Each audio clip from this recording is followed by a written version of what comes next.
Welcome to Digital Marketing Intelligence for Shopify Ask the Experts, our bi-weekly live show and podcast that features expert interviews and case studies to show you what to do and what's new in Shopify and e-commerce digital marketing for 2022 and beyond. Ask questions, suggest topics, and grow faster with actionable insights and proven strategies from the world's leading Shopify and e-commerce marketing experts. Hello, everybody, and welcome to Digital Marketing Intelligence for Shopify Ask the Experts. I'm Marissa Morgan, today's show host. I'm also the Business Development Manager here at Engage. On behalf of myself and the entire team at Engage, I want to welcome you to today's show. Today, we're going to find out how conversion rate optimization, CRO, can not only pay for itself while increasing your Shopify store sales by 30% or more. We know CRO is a huge topic to talk about, and today's guest is the former head of conversion for one of the world's leading entertainment providers, and he's going to join us in just a few minutes to share his insights on this incredible topic. And I want to remind you to stick around because after today's talk with our special guest, of course, we will share our Engage digital marketing news of the week. Every single week, we share a piece of news, a tip, or a trend in digital marketing. And with this year's series focus on Shopify and e-commerce, you're right. Every single news of the week will also have a Shopify and an e-commerce focus. So before we get started, I do want to share that all of this incredible information and all the insights today are brought to you by Engage. Here at Engage, we are super excited. It's the month of March, and we're just gearing up to launch next week a very new app. It's our latest app in a series of communication tools to help businesses grow and scale and optimize their customer experience. That app is called SMS Marketing for Shopify stores. So if you have a Shopify store, if you're considering starting a Shopify store, if you're in the e-commerce space, you don't want to miss our incredible launch that's happening next week on March 15th. And it's important because when we're talking about connecting with our consumers, we know that SMS has a 98% open rate versus about a 20% open rate when we're talking about email marketing.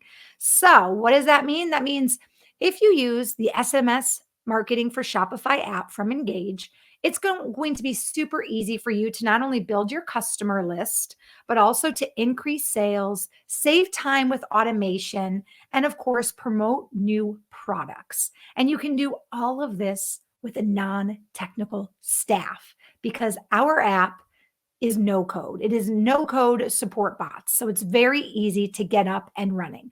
If you're excited about it as much as we are, we invite you to join us for the kickoff by getting our app starting March 15th and enjoying a 30-day free trial, which includes 500 free SMS messages that you can start sending out right away to customers and to prospect customers as well to check it out, try it on for size, and find out that it's the right fit for your business. You've got nothing to lose except a huge amount of business. And we're going to learn from our guest today that it's all about customer experience, right? He has a saying, and I actually really like this. He says, if you're not focusing on the customer experience, you're leaving revenue on the table. I want you to help me welcome our guest today. His name is Will Laurenson, and he's joining us from across the pond in London. If you don't know who Will is, you need to.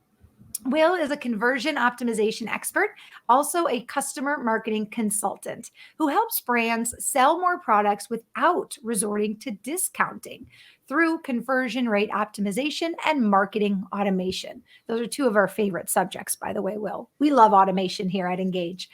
His saying, as I mentioned, is if you're not focusing on the customer experience, you're leaving revenue on the table. And with over 10 years of experience, Will has helped his clients generate millions in extra revenue by optimizing the customer experience to help them acquire more high-value customers. He is also the host of the Customers Who Click blog podcast and consulting company. Will, thank you so much for joining us today. Welcome to Digital Marketing Intelligence for Shopify. Thank you for being our expert.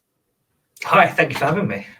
We're so happy to have you here because you've put together a really nice, very succinct outline of a few important things you'd like to share with us. And before we get started, I want to remind everybody that this is a live show. We're broadcasting right now live, simulcast to LinkedIn Live, to Facebook, also to YouTube. If you're joining us live watching the show, please drop us a note. Let us know where you're joining us from. As I mentioned, Will is joining us from London. I'm in the Midwest, right smack dab in the middle of the United States in Minneapolis, Minnesota. Let us know where you're joining us from. And if you have any questions during today's show, feel free to leave those in the comment section and we'll bubble those up to Will as we go. All right, Will, you put together a really nice outline for us. So I'm going to start off our show by sharing that with the audience in just a minute. But before I do that, I'd love to hear right from the horse's mouth how you got into CRO to begin with. Is that something you went to? I mean, this didn't exist when we went to college, I don't think. So, how did the path Um, start for you? yeah, sure. So I started off in a few startups actually at the start of my career. But very first role was actually sales, but moved into marketing and started to focus more on this kind of central marketing position within one of the companies that I worked for. That quickly became, I don't even know how to describe this role. It was a like new business development person, but in terms of identifying new businesses for this business to launch. So I immediately, even 18 months in, I started working with designers, developers, product people, other marketers to try and identify and build out this new business to basically to try and lift the value of this company and sell it. That was kind of the idea. I moved off from there to another startup and two more after that. Had one of my own somewhere in the middle of that as well, before ending up at Gamesys, where I was head of conversion. But what I always found was at all these startups, the marketing team was generally just told, "Here's your budget, go away and acquire customers." Like that's it. We're talking maybe tens of thousands, maybe hundreds of thousands, potentially millions a month in budget, and just told, "Go acquire customers. That's your job." And at a startup, as I'm sure a lot of people are aware, if especially if they've got kind of younger businesses of their own, things aren't perfect, right? The Okay. experience on a website might not be perfect within an app. All your marketing automation needs to be set up and optimized over time. And what I was really finding was we had problems with the website, the app, the product itself. So I found myself more and more pushing myself into the kind of product and development side, really. Even when I was, my roles were always marketing, marketing manager, head of marketing, that sort of thing. But I kept getting more and more involved in the product side because I was saying to them, well, we've got these budgets. We're kind of happy with how we're targeting people and our creative and stuff because we're seeing good indicators there, but people are struggling to sign up, or people are struggling to actually make their purchase or make the booking or whatever it was at the time. So I was saying, well, the issues aren't acquisition; the issues are with the product side. Yeah. And that's what's kind of led me to where I am. I left my last job about just over 2 years ago, November 19, just before a global pandemic hit, which is not the best time to go out on your own, I don't think. But yeah, so now I'm working with e-commerce businesses to improve conversion rates, really focusing on that. Why should these people purchase from your business? Why should they purchase this product? Why should they purchase from this business? I'm not completely against discounts. I think they can be used quite strategically, but I'm really trying to take brands away from sending out a 20% off code every week just to try and get some extra sales. It's always about what have these customers bought? What have they told us they're interested in? And how do we make sure we're selling those products in the best way possible to get those conversions? I love that your experience has been with startups and many different startups, and that your takeaway is so many of these companies have had some of the same problems, right? Some of the same hurdles, especially in terms of the customer experience or potentially issues with their product or their platform in and of itself, right? Because I think Yeah. one thing that we've learned through the course of our series, Will, is that, from a company standpoint, from a CEO perspective, from a founder perspective, we always see what we're doing as perfect because we're so excited and passionate about it, that we often fail to view what we're doing from the customer's perspective, which is the most important.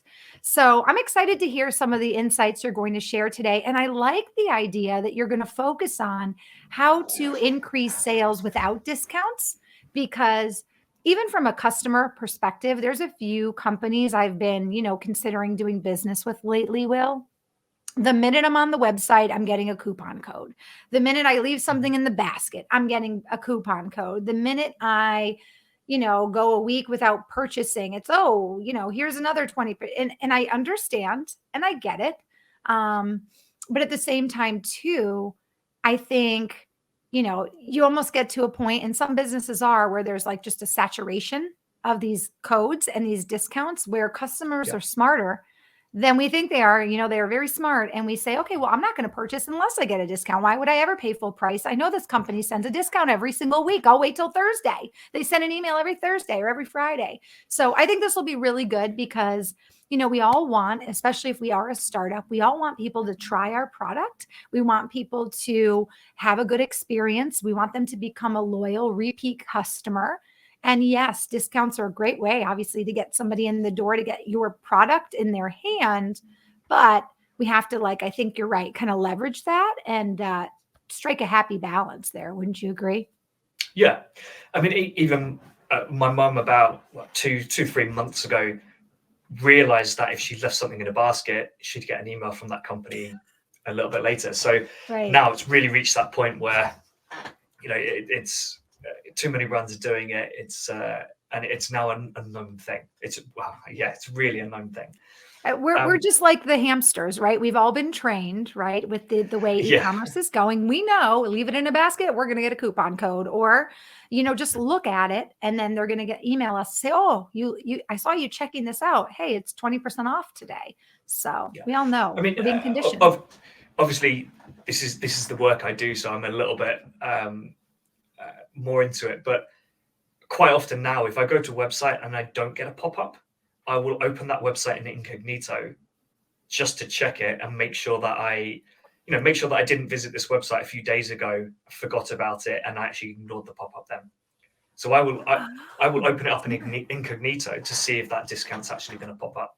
Oh, that's interesting. Ooh, because there are times I've been in a rush and I'm like, okay, yeah. I don't want to sign up for the text to get the 20% off right now. I need to just see if you have my product. And that's true. And then you Yeah. go back and click again, and now you're not a brand new visitor, so they don't offer you that sometimes. Ooh, It's rare that the first time someone lands on your website, they will make that purchase, right? It's true. So just putting that discount in front of them and saying, "What's your email address? We'll send you a discount," doesn't offer any value to that person. So they're either going to fill it in anyway, probably put some sort of junk email in. I have a Hotmail account still, actually, and that's the account I use for all that sort of stuff. Oh, that's funny. But yeah, otherwise they will just they will close that box. They'll carry on browsing, and then on that same session they might make the decision to purchase. But now they're thinking, well, how do I get that 10% off code that you offered? And I can't. And Wow. generally, I don't think people are savvy enough to do what I mentioned, which is just open the website again in Incognito. You might Right. have to share, not right now, but before we go, you're going to have to share how to do that. Tell us how to do that. But I do want to dive in. I see a Okay. lot of people joining us on LinkedIn. So if you are just joining us, welcome to today's show. If you're listening to us on the podcast replay, this is going to be a great show. We're diving right in. We're talking about CRO and how you can increase your Shopify stores by using CRO. And let's look at what Will's going to cover today, because I'm excited about this. We're really diving into why discounting is bad for your business. That's the first thing we're going to talk about. And we've already kind of discussed a few, discount situations in the real world. And I'm excited to hear what Will has to share as we continue that portion. And I am going to make him share how to look at a website incognito, because I don't know how to do it. Then we'll talk about the two big questions that customers are asking and how to answer them. So stay tuned to find out what those two big questions are. And then how does conversion rate optimization impact retention? So we'll end our show talking about that specifically. Okay, Will, let's just continue where we left off. You don't have to share with us how to, look at a website incognito right away, but don't let me forget. Share why discounts are so bad for your business. Well, it's kind of what you were saying earlier, right? We're all trained to expect discounts now. So you land on a website, you expect some sort of pop-up to appear with a discount. And if you're not ready to buy and you close that box because you don't want it yet, you then continue to browse the website. You might actually make the decision right there and then, cool, I'm going to purchase. How do I get that discount? You can't, so you might abandon that website. You might think, oh, well, if I come back in a week, maybe that discount will reappear. But then you forget, right? You forget to come back, you're now gone. So obviously that's one little thing. But really you're just cutting into margin for very little reason, because if you've got the right product and if you've got the right product for that person and it's going to do the job that they need it to do, you should be able to sell the product based on the benefits.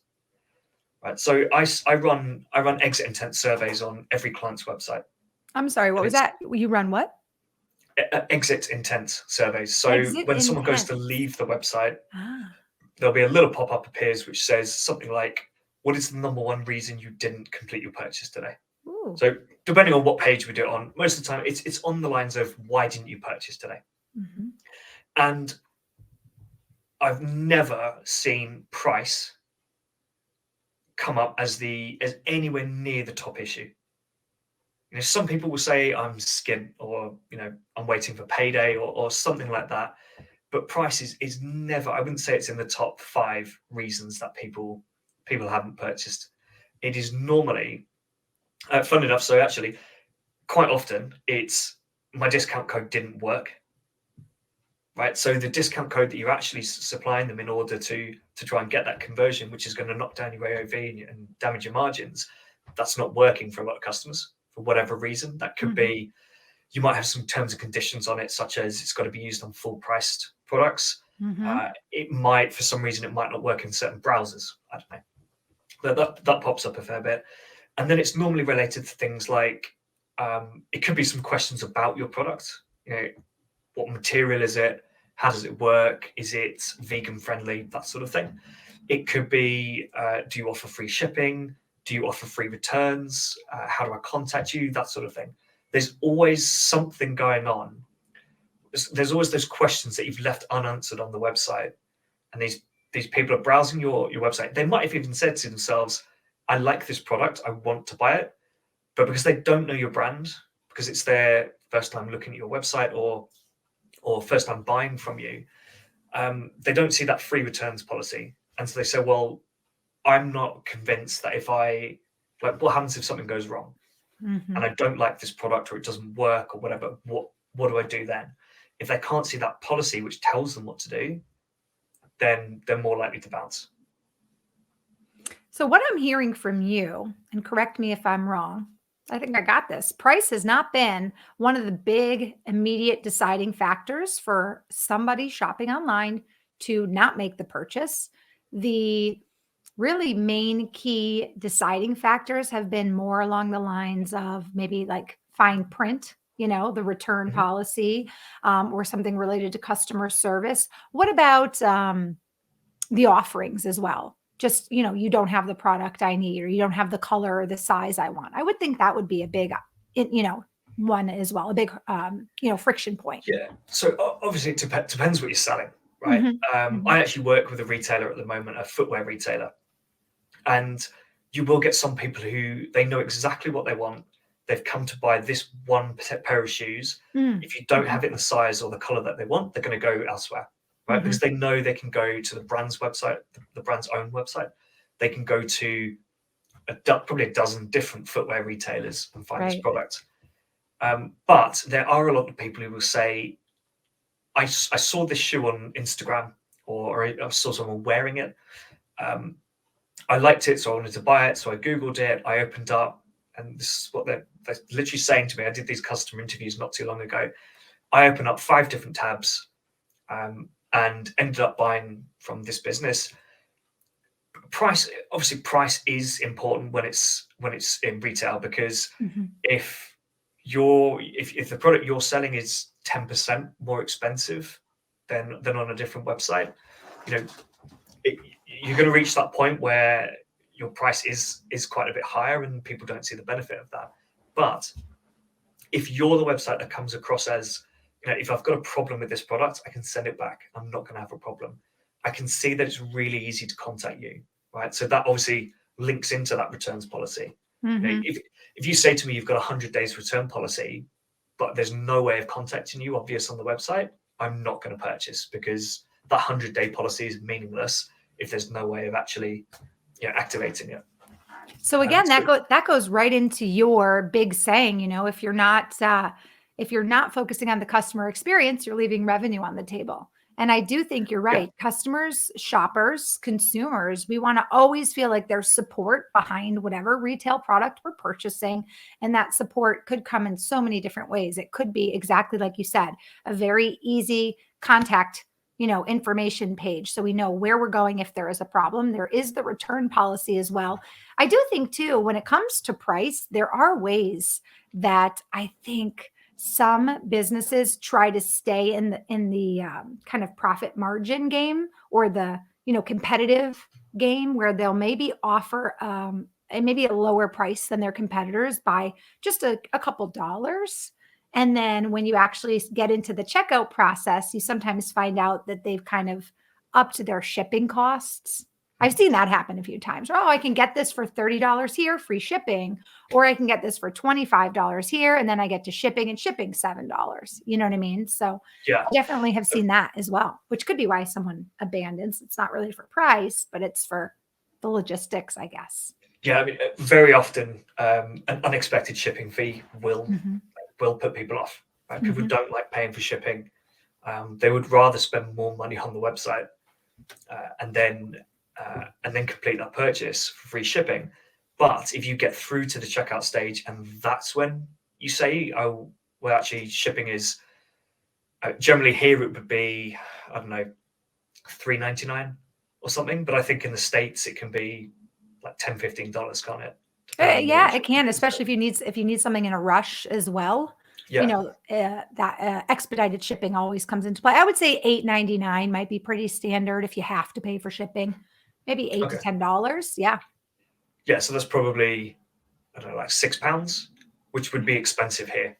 Yeah. That I think for just kind of standard shipping, that'd be considered expensive.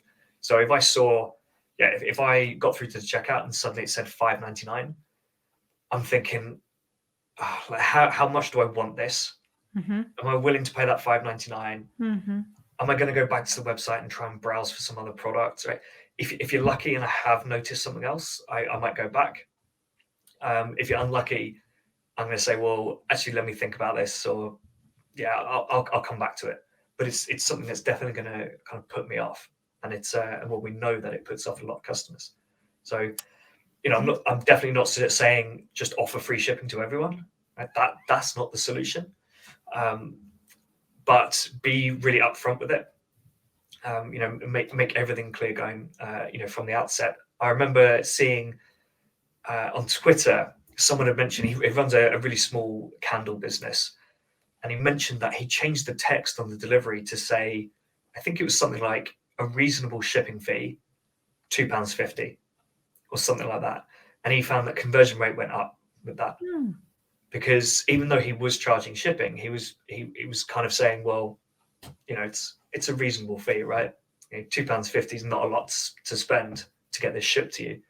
That was really interesting. I've not tested that out myself, though. That's interesting. I do think you're right. Verbiage sometimes, or how transparent the message is, or the the messaging behind the message.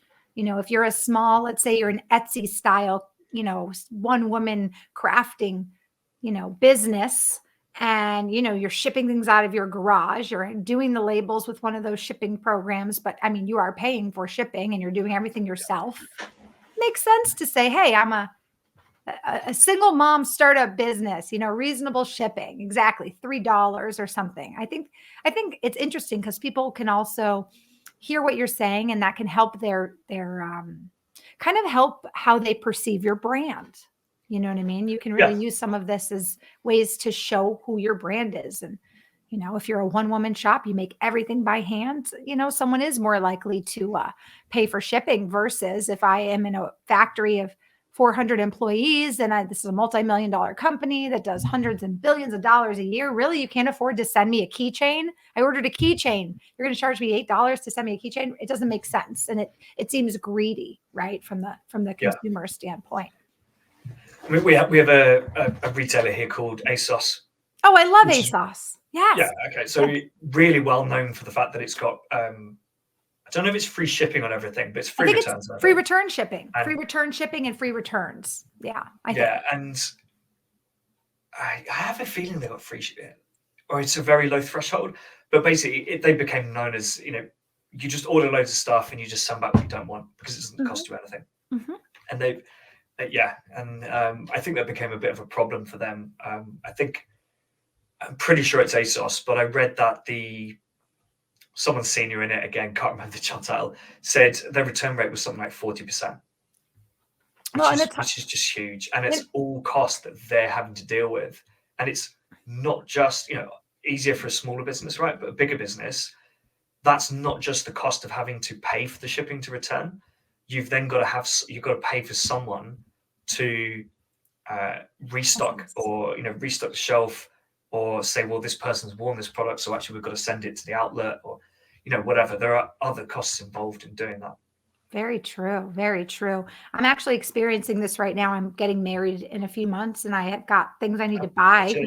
Thank you. I mean, I don't wear white that often, and now I'm like, oh, I need to buy all these white dresses for all these events, right? But I've been doing a lot of shopping online, and it's quite interesting to see just what that experience has been like. I shopped online during the pandemic, not nearly as much as right now. I'm shopping more online now, but I will say things like free shipping, things like free returns. I know one company, if you return whatever returns you have at one time, say you buy 10 items and 5 don't work, as long as you return them all at once in one package, one time, it's free. The minute you're like, oh, I'll send back these 2 things. Oh, then I'll send back this other thing. Then there starts to incur charges. But it is interesting. I was just saying to my fiance yesterday, I wonder how some of these stores do it. Because with clothes, with shoes, oftentimes you do have to buy 2 sizes because you're uncertain. So You're right. There is a lot of stuff happening on the back end for some companies to continue to provide that exceptional option and that exceptional service. So I mean, that's the sort of thing I look at. And obviously with clothing, with footwear, it is difficult because, and this is something I only discovered once I started working with a footwear retailer, a size 10 in one brand is not the same as a size 10 in another brand. Right? That probably should have made sense to me because I'm sure I've had that problem myself. But I hadn't really thought it through. But I don't think the majority of people are aware of that, particularly with shoes. Oh, so the struggle is real. It's hard. Yeah. In these interviews, people would just say, oh, I know I'm size. I was asking them if they would use a tool to help them work out what size to use. And they would say, no, I know what size I am. Like I'm size 10 or whatever. And then obviously you get the issue with people returning the products because they've bought the wrong size. So then they'll order another one. Or they will order 2, maybe 3 pairs and send back the ones they don't want. And obviously by doing that, they've also got free shipping because they've bought, if they're buying 3 pairs, they're going to get the free shipping basically on the 1 pair that they actually want. Right. So again, it's more difficult with shoes and clothing because you have to get that sizing right. But there's still things you can do to try and educate customers and make sure they pick the right option. You could even talk about the kind of sustainability side of it and say, make sure you pick the right size so that we don't have to ship twice or something like that. Here's our handy size guide or the tool that we use to help you find the right size. You could try some messaging around that. You could even try it, if someone puts the same pair of shoes in twice but in different sizes, then trigger that message and say, are you actually buying 2 pairs of shoes, or are you testing sizes? We are an eco-friendly business, whatever. We want to reduce returns and wastage, blah blah, and kind of go into that. Obviously, you have to actually be a very obviously eco-friendly brand. It's one of my biggest kind of pet peeves that businesses do at the moment are things like they'll make big claims around, we're an ethical business or a sustainable business, and they'll put little badges on their product pages, but then there's pretty much nothing else, in the day-to-day kind of like visibility and touch points for that business. You don't notice anything else, so it doesn't really come across on their social media. They've not got anything on their website that really talks about their mission and what they're supporting and stuff. It will just be the odd tweet or post, normally on those calendar days that come by, right, where everyone was it World Earth Day? Earth Day? Earth Day. Yeah. That's the one. Earth Day, stuff like that. And they'll say, oh yeah, we're really sustainable business. And you look at their website and there's no evidence of that at all, apart from these generic looking badges. And I think, as we mentioned earlier, consumers, we are all consumers. We are smarter than sometimes we're given credit for. And I think we notice things like that. You notice when the brand messaging is consistent. Unless, you're looking for something, you don't really care, you want the lowest price, it's a ho-hum purchase. But when we talk about becoming loyal customers, I do think brand messaging and the consistent brand messaging is really important. Well, this really leads us to our next. Well, sorry, I've got Go ahead. one example, if that's all right. I recently came across Tony's Chocolate Only. I'm sorry, what? Bars. Tony's Chocolate Only. It's a chocolate bar, and it is the best chocolate I've ever had, I think. It is fantastic. But is it only available in the UK? No, I'm pretty sure it's a US company. Okay. Oh no, it is a Dutch company, I think. Okay. I think. It should be. You're making me hungry, but okay. I love chocolate. They're quite decent bars. The packaging is really nice. It kind of looks a bit old school in the way they've done it. Almost like Willy Wonka and the cool. Chocolate Factory, Charlie and Chocolate Factory style. Anyway, the actual outer wrapping for their chocolate has all their brand stuff on it. So it talks about the fact that they're fighting slavery in the chocolate industry, and there's loads of information on the packet. That then leads you to the website, where they've got large amounts of their website dedicated to talking about their mission, what you can do to help support it and stuff. So that's probably the best example I've ever seen of a brand that's really, really pushing their values and really going for it. So I definitely, if you are if anyone listening is kind of looking into that space, go have a look at their website and check out what they've been doing. Great example. That's a great example too of how your, small to mid-sized business, especially if you're a startup, a great way for you to stand out in a highly competitive space, right? We all know the e-commerce world is highly competitive. And especially if your product is online. One thing I learned in a recent episode is when consumers go search for your product or a product, think about what they are going to be putting into the search tool. Right? Maybe somebody wants to find an eco-friendly shoe brand or a sustainable comforter or something, think about those words like sustainable, eco-friendly, vegan, cruelty-free. Some of these words are really hot topics and hot buttons right now, and people feel strongly about them. So consider what people are going to be putting in when they're searching for a product, if that in fact matches your message, or you want it to match your message, and be consistent in your branding so that their search ends up discovering your product if you are indeed in that world.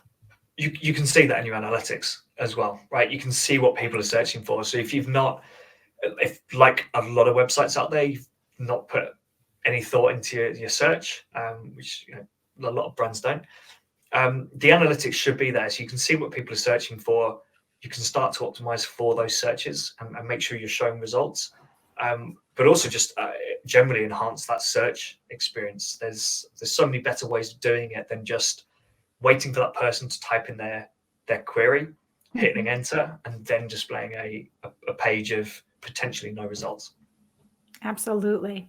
Well, let's go on to our next topic here, our next point, because I want to know what the questions are.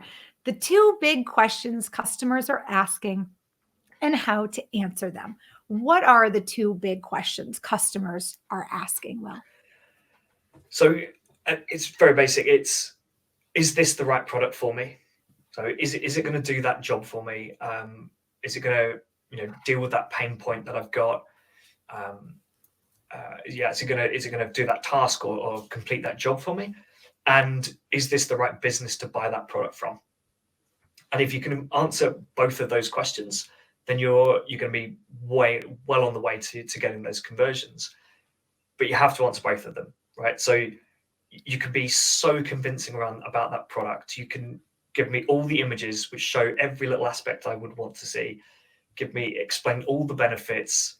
Give me all the social proof, whatever. Do everything with that product page. But then, if I don't think I can trust the business, if there's no reviews for the business, or if the only reviews are negative reviews on Trustpilot or whatever, because you're not actively collecting reviews, so inevitably your actual review scores on those sites are going to be negative. If I can't see customer service, if I can't see a free returns policy, that sort of thing, then I'm going to be hesitant. So I'm going to think, well, what happens if something goes wrong? Is it a legit business? Are you actually going to send it out? If you do send it out, is it going to turn up okay? If I have a problem, can I return it? All those sort of questions start coming up. If you can't answer those questions, then the customer says, well, I'll go search somewhere else. Because I'm sure I can find, if you're a retailer, I can find the product elsewhere. And if you're not a retailer, if you're a brand with your own products, there probably is a competing product out there, right? So they can go and find something else. They might have to start their process again and start asking all those initial questions around the product, make sure they're again happy that product's going to achieve that goal for them. But then if that business does have the reviews, does have the customer service, they're the one that's going to get the sale. So that's those two questions are you've got to convince someone it's the right product for them. And then once you've done that, are you the right business to buy that product from? It's so simple, yet it covers a lot of different things, right? I like that you mentioned the review part of it too. I recently bought something from one of the big retailers of multiple brands that's online. I really needed it, and I was being very price conscious because when I looked at this particular item, there were so many people selling it. And I actually shopped solely based on price and description, Will. And this one particular store I found had the best price and not a single review. And I was so nervous to buy it from that particular vendor because it had no reviews. But based on the photos, based on everything else, I'm like, these all look the same. It really did look the same. And I feel like as customers, sometimes I don't like that. There's a lot of bait and switch, I think, that happens now on some of these larger retail sites where vendors just take pictures from other companies and say, oh, mine's the same. Very frustrating and a little scary. But at the end of the day, the savings was there. And I said, I'm going to take a risk because my friend said, well, maybe it's just a new vendor that's just getting up, or maybe it's a vendor that's already on, but they're just doing a beta test themselves to see, hey, if we sell it for less, do we sell a lot more? Is it worth it? Anyway, bought the product the entire time until it got to me. I was so nervous. Well, like please, because it was a heavy thing that if I had to ship it back would have been a disaster. And I got it. And thank you, consumer gods. It was perfect. It was just as nice as all the other ones. Why there were no reviews, I don't know, but the entire stress of it, I probably got like 3 gray hairs. I'm so glad it worked out. But that experience alone felt like a one-off because we do look at reviews and sometimes we even go, well, there are 10 bad ones, but there's 15 good ones, but the bad ones are really bad. But the good ones are okay. I mean, we use reviews now, really when we're doing our homework. And I think more often than not, I don't purchase something because of the reviews. So Yeah. that was a good workout situation. It worked And, out, but reviews are and with important. the Yeah. reviews, like I said, if you're not collecting reviews, it doesn't mean you just have no reviews. It means when people search for your business and reviews or for Trustpilot or whatever, they're only really going to see the bad reviews, because only unhappy people, well, not only, but probably 9 out of 10 reviews that are unprompted are going to be left by unhappy people. Mm-hmm. When Mm-hmm. it like on review sites and things, you'll get happy people who are more likely to share on social media, I think. But when it comes to review sites, the people who are unhappy are more likely to go and leave those reviews. So if you're not actively collecting them, you're only going to get a negative score. That makes sense. Very, very unlikely, unless you are an incredible business, of course. Yeah. No, that makes sense. Very seldom do I write a good review. However, I do occasionally, but more often again than not, it's because that was requested. Hey, how'd you like the product? I Yeah. actually really loved it. Thanks for asking. And there's just one thing you mentioned, actually, which I don't think we can get into because it's an entire. I could spend an entire hour talking about it. It's that post-purchase experience, right? So you said from the moment you purchased it to the moment you got it, you were thinking like, what's going on? Is it going to turn up? What's it going to be like? That post-purchase experience is so important as well. That communication, right? So making sure people are aware of the tracking process, Mm-hmm. right? Where is this product? Has it been shipped? Who's it with at the moment? Where is it? When's it going to arrive? Brands are getting better and better at this. We're starting to get. Generally with e-commerce, right? If you're a Shopify business, you can get this tracking set up really easily. But Mm-hmm. what I think is particularly great, partly I guess because of my living arrangements, right? My previous place was a flat with a concierge, which meant any package just got collected, right? I didn't have to do anything, didn't have to worry Very about it. nice. Very And nice. now I work from home, so I'm generally here anyway. But what's really good is the number of businesses who would previously be the type of business that would say, we're going to be with you between 7 a.m. and 7 p.m. That's your delivery slot. And you're thinking, great, I've got to be in the entire day. I don't know when it's come up. Can't make any plans. And so inevitably, if I don't make plans, it will turn up at 7 a.m. and I've got the whole day free. If I Right. do make plans, it's going to turn up at 6:50 or 7 o'clock, and my day is ruined. But now what we're getting is, you tend to get a text message saying, this is your delivery day between, and it probably will say between 9 a.m. and 5 p.m. or something. And then, maybe a day or 2 days before, you'll get the actual delivery slot. Mm-hmm. And they'll say, right, it's actually going to be delivered between 1 and 2 o'clock. Right? So that's And getting so much we better. just went through that. Yeah, it's getting so much better. And even now, with certain brands, you can actually track the package. I just got something this morning. It said your package is 10 stops away. I'm like, oh, great. It'll be here before our show. I don't have to worry about the doorbell ringing or vice versa. If something is not going to be there for a while, you can go about your day. I do think you're right.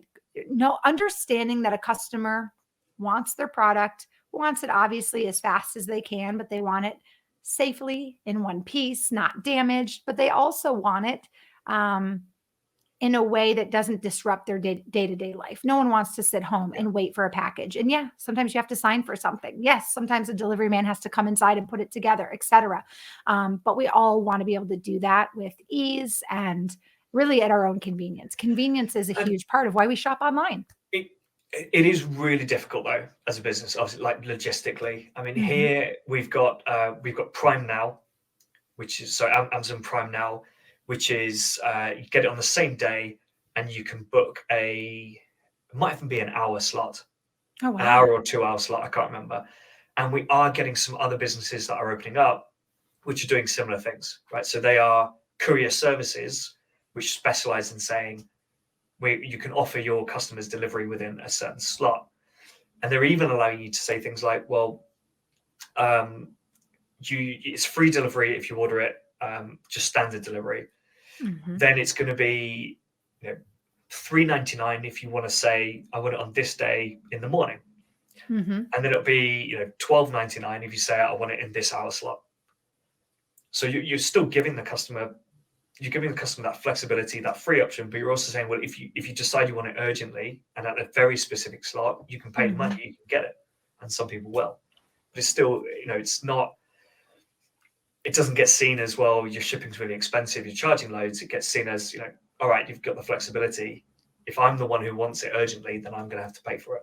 Yeah. If you forgot your mom's birthday and you're online shopping and you need it that day because you're going to a birthday party that night, you should expect to pay a little extra for expedited shipping. I think it's pretty incredible. It's interesting too, because I know for instance, with Amazon, right? They have warehouses all over the country.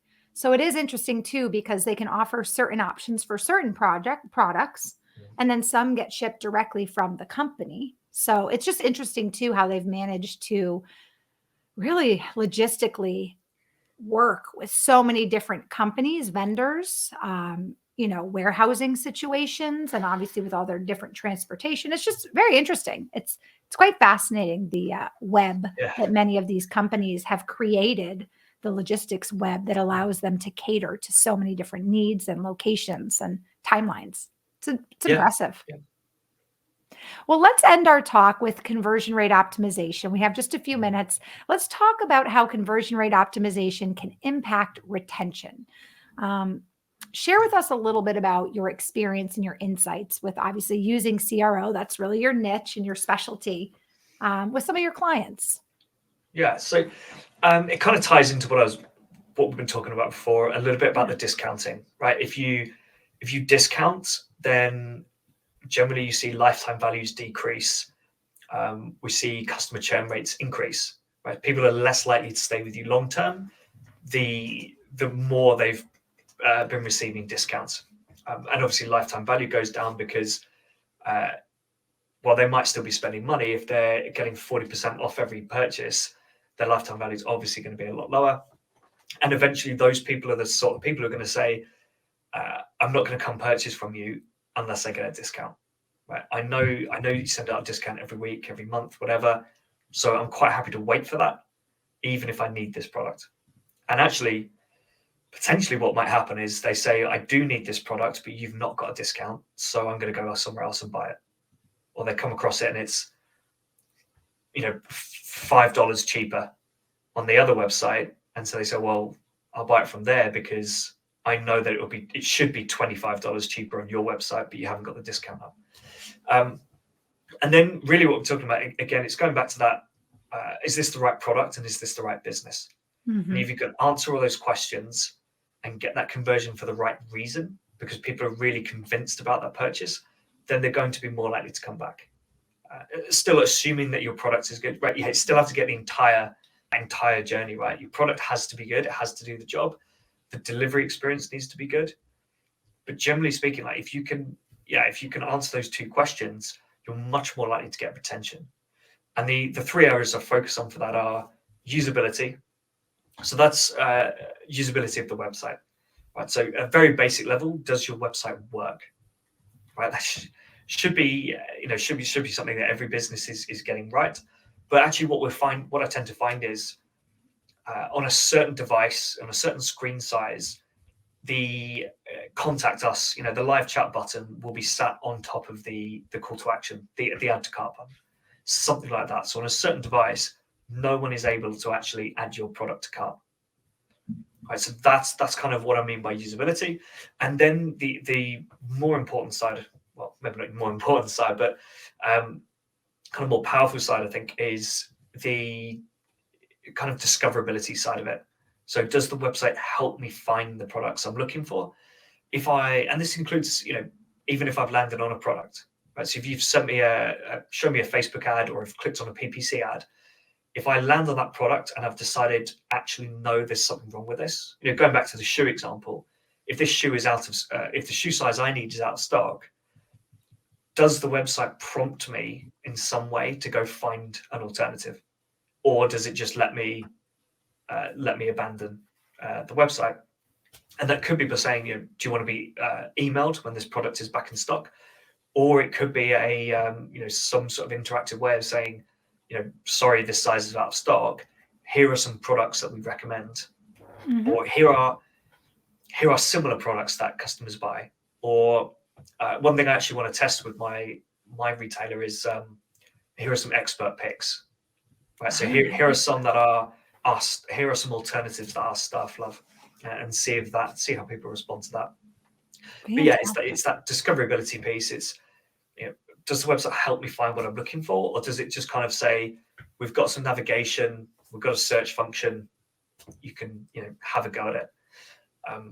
One thing, and I mentioned a pet peeve earlier, but another pet peeve is websites that have their own products and they have their own different models of those products. And when you go into the navigation is laid out in terms of the different models and things. So you're looking at some crazy names of the products that they've come up with. None of them mean anything to you, so you don't know what to click. Right? You might have, some brands will say you've got the beginner, the intermediate, and advanced versions. That's great. Tells me what I need to know. If I'm beginner, I'll look at the beginner version. But other brands will just put some sort of branded name on them, and you don't know where to start. Right? So you click into the first one, you're not too sure. You click into the second one, you're still not too sure. Then you've got to try and go back and compare them. Right? This is sort of the discovery and usability piece that can cause a lot of friction. That just real quick, just to add to that makes a lot of sense. Again, from someone who is, let's say, a CEO or a founder or the creator, you need to remember that just because you created this amazing place with your amazing product that you think is perfect for everybody, you need to put yourself in the consumer's shoes and remember that someone may be looking at this or considering this new hobby or coming to your world for the first time, right? So making it all inclusive and not just assuming that every customer knows the culture of the brand or the culture of the product or the culture of the hobby. Yeah, exactly. Yeah. And then we got, so anxiety is the second piece. So that is, does the website answer my questions, my concerns, my doubts? Right. So think of some examples. If you're selling food, some sort of food product, it could be, do I have dietary requirements? Is it clear whether my dietary requirements are met by this product? So, it could be, does this product have nuts in it? Is it vegan? These sort of questions. If I can't see that there and answer that question clearly by looking at a product page, then I'm going to leave. Or it could be, I remember, I'm trying to think of the exact example of this. It was a bookshelf that I think I was trying to order. And this particular bookshelf, it said, I think it said it was adhesive. So it stuck to the walls instead of being screwed into the walls, which was a really important point to me because I didn't want to have to screw it into the walls. Okay. It's my flat at the time, so I could have done it if I wanted to, but I think I was kind of leaning towards selling. So I was like, well, I don't want to screw something to the wall. So that was that anxiety. The question I was asking was, how does this thing stay stable? Right? How do I make sure that thing's going to not get knocked over easily? Whatever. I'm thinking I'm probably going to have to screw it into the wall because most things either have nothing or they screw into the wall. But this thing said adhesive and explained how that worked. So I was like, okay, cool. That's what I need. Trying to think of other anxieties. It could be about returns and things, right? So again, like what happens if this goes wrong? What happens if I don't like it or it's broken or whatever? So there's that kind of, it's going back to those two questions, right? So is it the right product? Is it the right business? Anxiety still, it's covering both of those. So yeah, it's the product page answering all my questions about the product. And is it then also dealing with any concerns I might have about the business? So usability, I want to pop these up again. So usability is first, does the website actually work? Right. And that's a huge thing that people sometimes totally forget to even check. Then we've got discoverability. How easy does this website allow me to find what I'm looking for? Or let me know when something is sold out? Are there other options? Or is there something, as you said, maybe a professional would suggest? And then the third thing is, does my website really truly answer questions in terms of returns or, as you said, dietary restrictions or, support, customer support or warranties, etc.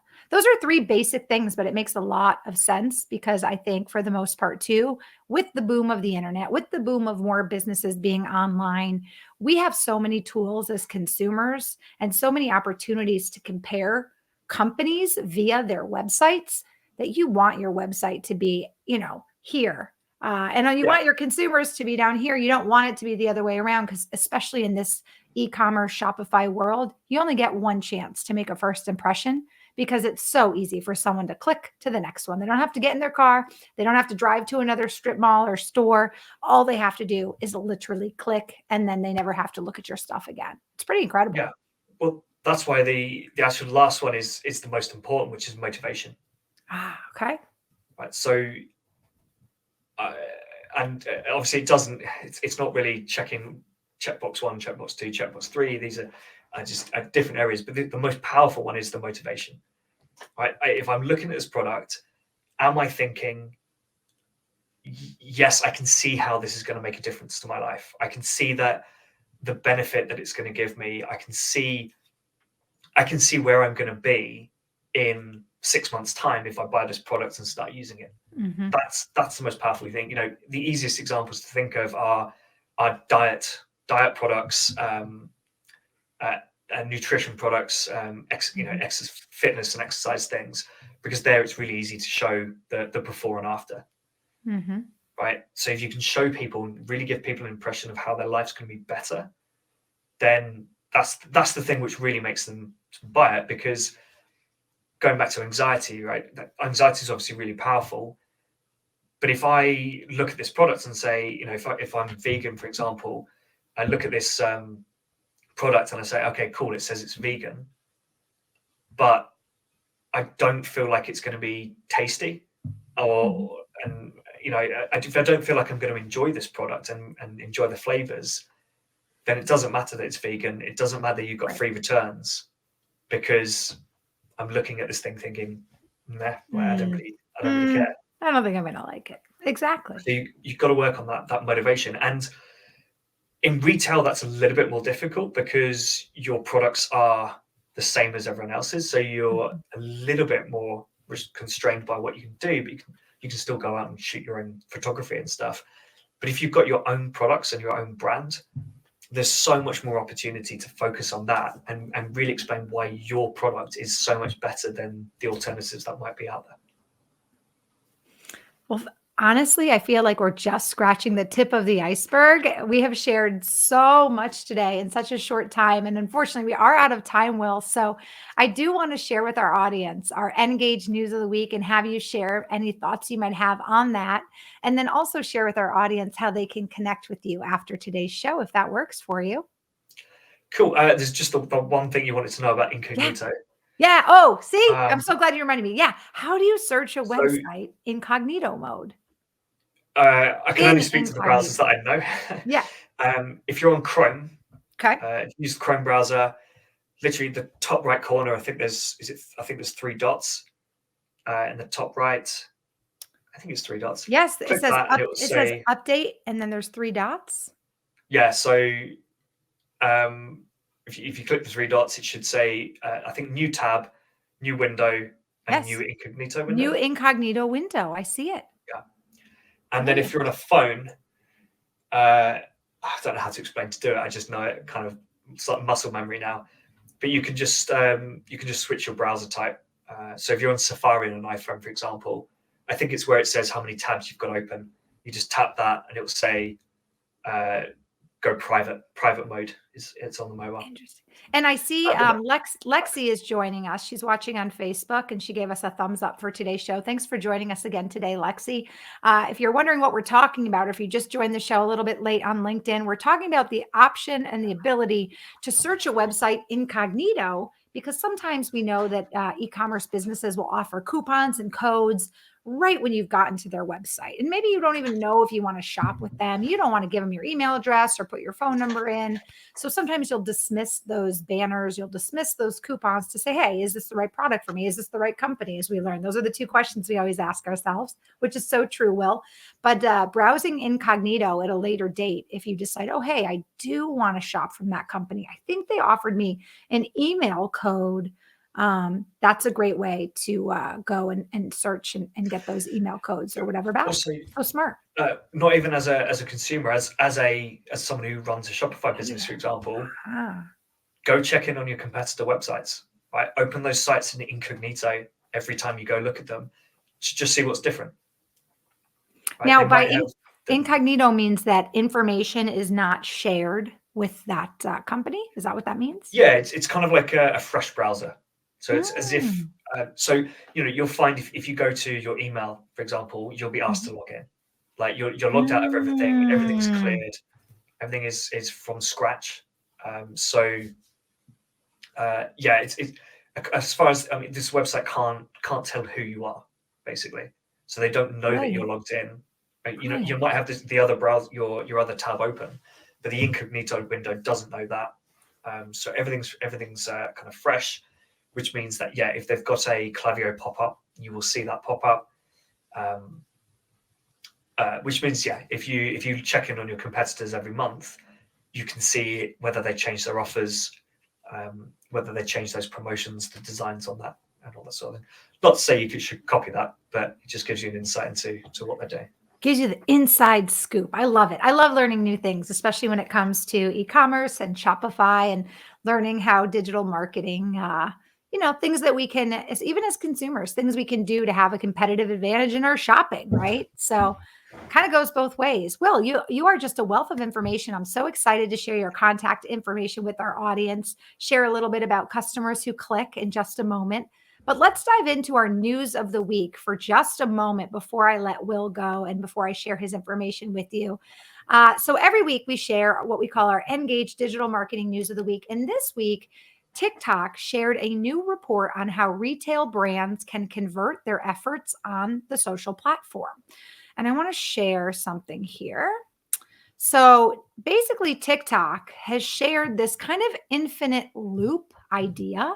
And you can find out more about this. I'll share the link in a minute. But basically, TikTok says by listening to the TikTok community, we meet users where they want to be met. And it's not in the funnel. Rather, it's in an infinite loop with no start or no end point. And it empowers brands to establish more meaningful relationships with consumers that result in communities of brand loyalists, repeat purchases, and greater spending. So I just wanted to kind of throw this up here. It's very interesting, but what TikTok is saying is that their path is not linear. It's not a funnel. It's actually this infinite loop. And I find this to be interesting because, Will, one of the things you shared was this idea that, purchasing a product is really just the beginning, and that it's important for companies to support that purchase all the way through tracking, through shipping, through, arrival of the product, through then asking for the experience. So even though funnels are what we consider to be the way a lot of consumer purchases happen, what TikTok is saying is that it really is kind of this loop-de-loop more than it is a funnel. And I find that to be interesting. I'm going to share the link for those of you watching if you want to screenshot that to go and find that article. But just out of curiosity, from your experience, Will, do you have any insights or thoughts on this kind of different concept, the way that TikTok has laid things out? Do you agree, or any thoughts on it? Yeah, I think it's interesting. I do think there's kind of elements of the funnel you want to be thinking about, right? So if someone's never heard of you, through to conversion, there is a bit of a funnel there. But obviously, just because they've made that purchase doesn't then mean they're not in a pot of loyal customers now who will just come back and buy from you again and again. You do have to kind of, it's not exactly bringing them right back to the start, but you need to continuously kind of educate them, engage with them, right? So, give them the experiences that you used when you first acquired them. That might be advertising, but it could be content on TikTok, for example. Keep keep kind of giving people those same good experiences that got them to convert with you in the first place. But what a lot of brands do is say, right, we've got the purchase, and then you kind of fall into this endless cycle of weekly or monthly email marketing campaigns that just dump product on you. Whereas, we're seeing a lot of really good brands who are kind of pushing people back to those communities and saying, make sure you engage with us on TikTok or join our community on Facebook or, whatever. But focusing more on that long-term value piece and that engagement, which will then bring people back. Absolutely. Absolutely.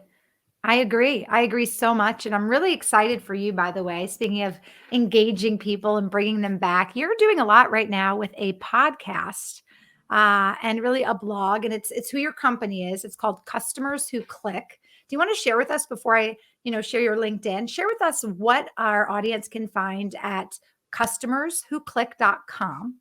I know you've got the podcast, you've got a blog portion, but that is the name of your consult company. What can our audience find if they visit your website? What will they learn more about you? Being brutally honest, not a very good website. I checked it out. I thought it was okay. LinkedIn's definitely my place at the moment, so I'm much more active there. Share a lot there, but yeah, the website, you'll be able to find my blog where I post actionable tips every couple of weeks. You can sign up to my newsletter, and there's obviously the podcast on there. So every episode goes on there. You can either listen to it on the website or on iTunes, Spotify. There's show notes and things on the website as well, so you can quickly see all the key points. And then LinkedIn would be the best place to contact me or follow me. And I'm actually doing a live training next week on Wednesday, which is all about those key concerns that customers have, which put them off purchasing. So I'll be talking a bit more about what information you can make sure is on the website, what those concerns are that you can deal with to make sure that people will purchase. So yeah, that's going to be next week. So if you add me on LinkedIn and mention this podcast, and mention the training, I'll get you added. Perfect. So if you're just listening in right now on a podcast replay, March 16th would be the date for Will's online class, March 16th. It's next Wednesday. And in order to find Will on LinkedIn, it's Will, Will, Laurenson, Laurenson. Will, I want to thank you so much for joining us today. Before I let you go, I just want to say hello to Marielle, who has joined us. She mentioned that Chrome Incognito window is certainly something she uses to check her competitors and kind of get the inside scoop. So Marielle, I want to thank you so much for joining us. I also want to thank Lexi, who is joining us and gave us a thumbs up on Facebook. I know many of you listen to the podcast replay, but for those of you who love to tune in for live seminars, please share this link with your friends and check us out for our next show on Thursday. In the meantime, Will, I want to thank you again so much for sharing all your incredible insights with us and being our guest on today's episode of Digital Marketing Intelligence for Shopify. Ask the Experts. Thanks so much. I've really enjoyed it. Thanks. Awesome. We enjoyed it too. Thank you so much, Will. Have a great day. Bye. What an excellent guest expert on the topic really of CRO, but we dove into a lot more. We dove into really the big questions customers are asking and how to make sure that your company and your website is answering those questions, which will lead to more conversions. We also talked about how discounting wasn't always the right way to build a loyal customer base and to gain more sales. If you want to learn more about Customers Who Click, if you want to hear Will Laurenson's podcast, check out customerswhoclick.com and please follow him on LinkedIn and drop him a message to let him know that you saw him on the Engage Digital Marketing series. Okay, guys, if you're just joining us and you missed today's show, make sure you check out the Engage Show library. I'll pop that up, show you what that looks like. You can find it easily if you go to engage.com/live-show-library. We will add Will's show to our library in just a couple of days. So check that out or share the link to the Engage Live Show library with your colleagues or any friends that you may have in the e-commerce Shopify world, especially if you think that Will's insights would help them in their business. You can also find out more about Will Laurenson at customerswhoclick.com, as I mentioned. And if you are looking for more opportunities to learn about Shopify, to learn how to connect with customers, to learn how to grow and scale your business, join me on Thursday, March 10th at 2 p.m. Eastern. Our guest will be Rand Fishkin. He is a prolific digital marketing author, keynote speaker, founder of Moz, and current founder and CEO of the audience research company called Spark Toro. He'll be joining us to talk about how audience research can dramatically increase your customer acquisition opportunities outside of Facebook, Google, and Amazon ads. We learned a little bit about really audience research today from Will, who talked about exit surveys. I think that was a great tool he shared with us. A reminder that if your colleagues or friends would like to know more about how to empower themselves in their Shopify and e-commerce businesses, connect with us at Engage on LinkedIn. It's NGAGGE is the company name. Look for our rainbow colored wheel shaped cog. And if you're interested in joining me for a show to come on as a guest expert, or maybe you know somebody who is a guest expert in e-commerce or Shopify, have them email me or email me yourself. My email is Marissa, MARISSA.m at NGAGGE.com. All right, everybody, that is it for today. On behalf of myself and the entire team at Engage, I want to thank you for joining me for today's show with our special guest, Will Laurenson.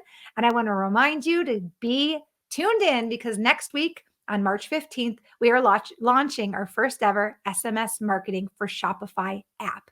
You don't want to miss that and all the good things coming to you from Engage this year for your e-commerce business. Again, thank you so much for joining me, and I'll see you back here on Thursday, March 10th for our next episode of Digital Marketing Intelligence for Shopify. Have a great day, everybody.